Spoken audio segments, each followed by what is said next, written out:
커피를 마스터하기 위해서 가장 쉬운 방법이 있습니다. 구독, 좋아요, 알람 설정까지. 안녕하십니까. 커피를 말하는 남자 커말람입니다. 많은 분들이 핸드드립의 원조를 일본으로 알고 계시더라고요. 당연히 일본이 유명하니까 그렇게 알고 있을 수도 있는데 사실은 유럽입니다. 굉장히 의외죠. 유럽 하면 핸드드립이랑 연관 짓기가 좀 어렵잖아요. 그러니까 핸드드립이 어떻게 발전했는지 알아보는 시간을 가져보도록 하겠습니다. 자, 18세기 중반까지는 이런 기구를 통해서 커피를 추출해 먹었는데요. 터키시 커피라고 불리는 이브리카 채집이죠. 아시는 분들은 아실 거예요. 추출 방법이 좀 단순해요. 커피 가루를 집어넣고요. 물을 부은 다음에 팔팔 끓입니다. 그러면 커피가 우러나겠죠. 그거를 잔에다 옮겨 담은 다음에 마시는 겁니다. 그러니까 결국에는 커피 가루를 어쩔 수 없이 같이 마시게 되는 거잖아요. 얼마나 텁텁하겠어요. 그래서 그걸 보완시키기 위해서 18세기 후반에 프랑스에서 넬드립을 만듭니다. 지금의 융드립이랑 비슷해요. 아쉽게도 이 넬드립을 누가 먼저 만들었는지는 자료를 아무리 뒤져봐도 안 나오더라고요. 혹시 아시는 분들은 댓글 달아주세요. 자, 다시 돌아와서 넬드립, 제가 차근차근 설명해 드릴게요. 양모로 만든 플란넬이라는 원단이 있는데요.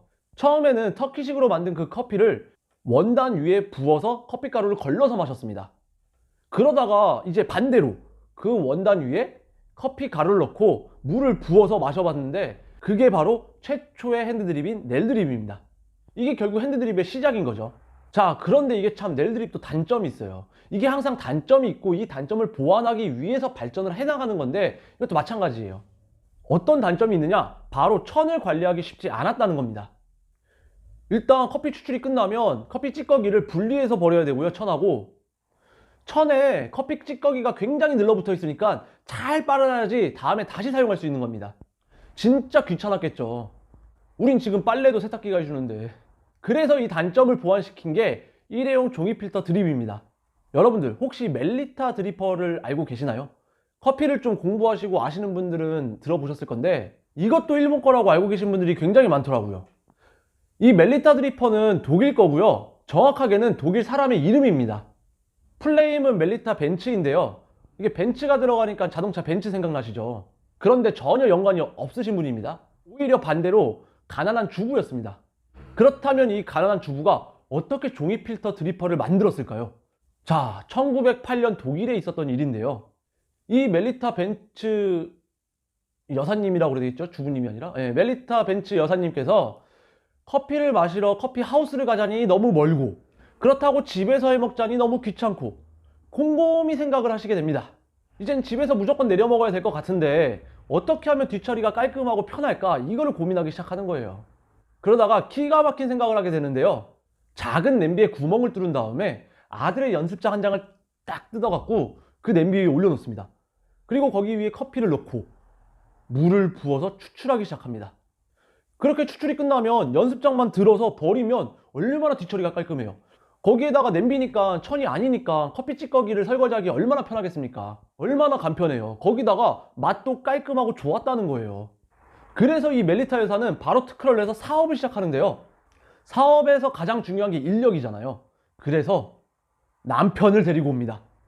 남편을 첫 번째 직원으로 삼고 사업을 확장시키는 겁니다.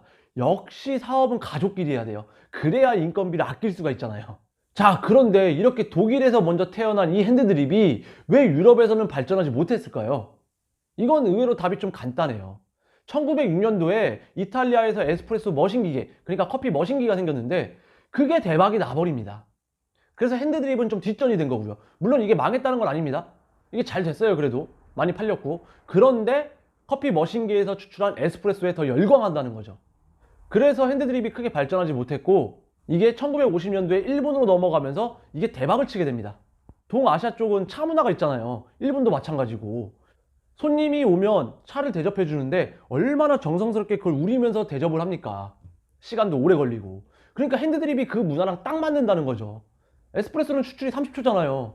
아무튼 그러니까 커피 머신기보다는 핸드드립이 문화랑 잘 맞는다는 겁니다. 그래서 발전하게 되는 거죠, 일본에서.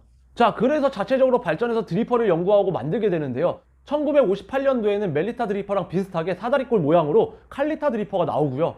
1973년도에는 넬드립을 모티브로 삼아서 드리퍼가 나오는데 그게 바로 고노입니다.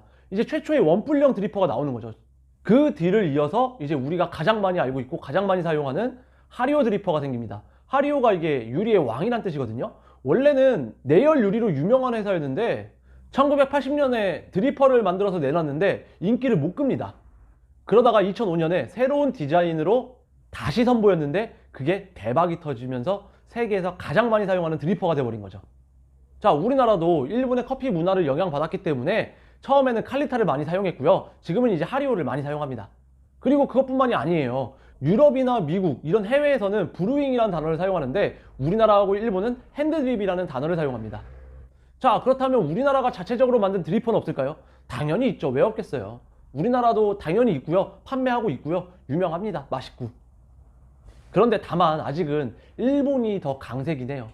자, 여기까지 핸드드립에 대한 역사를 한번 훑어봤는데요. 제가 사실 역사 컨텐츠를 찍으면 조금 걱정이 돼요. 유독 역사 컨텐츠만 조회수가 낮더라고요. 물론 조회수가 다 거기서 거기에요. 낮기 때문에 다 거기서 거긴데 뭐 100에 100이고 이건 80인데 역사를 별로 안 좋아하신다는 뜻이겠죠. 역사를 알 필요 없다 이렇게 생각하시는 거고. 그런데 저는 역사를 굉장히 중요하게 여깁니다. 역사란 게 과거의 사람들이 여기서 이만큼까지 길을 만든 거잖아요. 그렇기 때문에 우리는 쉽게 빠르게 여기까지 갈 수 있는 거고요. 그 다음에 우리가 길이 없는 미래를 위해서 길을 닦아내고 만드는 거죠. 그렇다면 우리가 길을 만들면서 가끔씩은 과거를 돌아보면서 어떻게 과거 사람들이 길을 만들었는지 이런 것도 봐가면서, 그리고 이 길이 어느 방향으로 가는지 이런 것도 다시 볼 겸 확인하는 게 역사 공부가 아닐까 생각합니다. 우리가 또 길을 이쁘게 만들어줘야 그 다음 세대에도 그 길을 이어서 받고 또 쭉 앞으로 나가게 되는 거겠죠. 그러니까 역사 공부 게으르게 하지 마시고 재미가 없더라도 한 번쯤은 뒤돌아 보시길 바랍니다. 지금까지 커피를 말하는 남자 커말람이었습니다. 감사합니다.